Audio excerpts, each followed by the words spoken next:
தயவு செஞ்சு இந்த வீடியோவை முழுசா பாருங்க.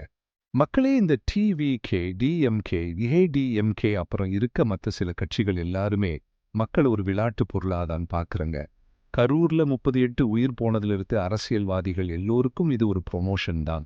விஜய், மு.க. ஸ்டாலின், சீமான், அண்ணாமலை, செந்தில், பழனிசாமின்னு சொல்லி எல்லாரும் மக்களை முட்டாளாக மாற்ற பெய்டு இன்ஃப்ளூயன்சர்ஸ்களை மத்தியில் பரவ விட்டுட்டாங்க.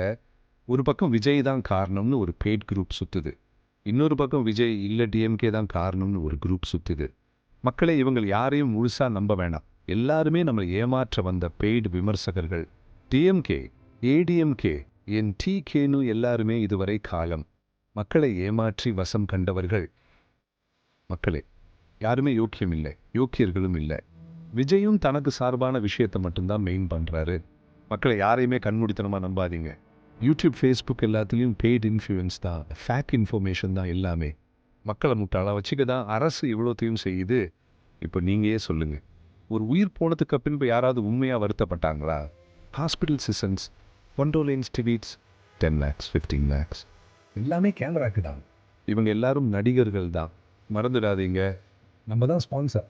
இது பாலிடிக்ஸ் இல்லை, இது ஒரு பிஸ்னஸ். நாம தான் ப்ராடக்ட். இவங்க எல்லாரும் இப்போ தான் கருணையாக நடிக்கிறாங்க. இவங்க கண்ணீர் எல்லாம் இப்போ மட்டும்தான். நம்பி ஏமாந்து விடக்கூடாது.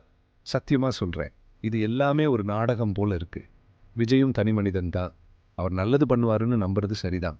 ஆனால் அவங்களையும் முழுசாக நம்ப வேண்டாம் மக்களே. இவங்க எல்லாரும் யாருக்கு என்ன கிடைக்குதுன்னு பார்த்து தான் பேசுகிறாங்க. இங்கே உண்மையிலே பாதிக்கப்படுற மக்கள் நீங்களும் நானும் தான். நம்ம உயிருக்கு பிறகுதான் இவங்க எல்லாருக்கும் அனுதாபமே வருது. இதுக்காக தான் சொல்கிறேன், மக்களே, யாரையும் அளவுக்கு அதிகமாக நம்பாதீங்க. நேரம் போனதுக்கப்புறம் நடிப்பு ஆரம்பிக்கிற காலம் இது. சிந்தித்து செயல்படுங்கள். நமக்கு தேவை நிம்மதியான வாழ்க்கை தான். அதுக்காக மீண்டும் ஒரு 5 வருடம் காத்திருக்க வேண்டுமா?